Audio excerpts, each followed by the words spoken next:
Friesland had de heegste tjerkentichtens van Europa en misschien ook wel van de wereld.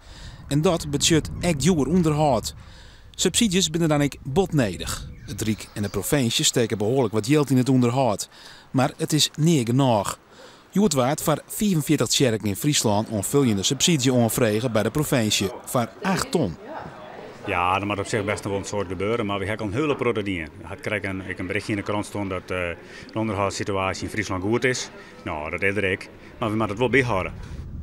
De Friese tjerken binnen wie is maar de subsidies, maar vinden dat er nog wel een gat is.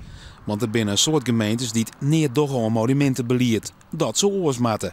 Nou, ik hoop dat deze regeling die wij nu hebben een stimulans is voor gemeenten om nou die gemeentelijke monumenten ook in kaart te brengen, daar list van te maken.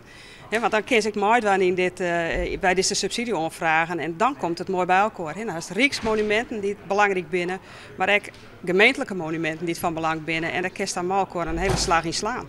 Dat zou een bobbeslag zijn. Dat de gemeente zegt van we doen daar krijg even wat meer aan. Dan kan ik de gemeentelijke monumenten die dus toch van de hulpbronnen waarde binnen, maar geen Rijksmonument, beter in stand houden. De provincie had maar 6 ton beschikbaar. De wordt dus latten om het geld.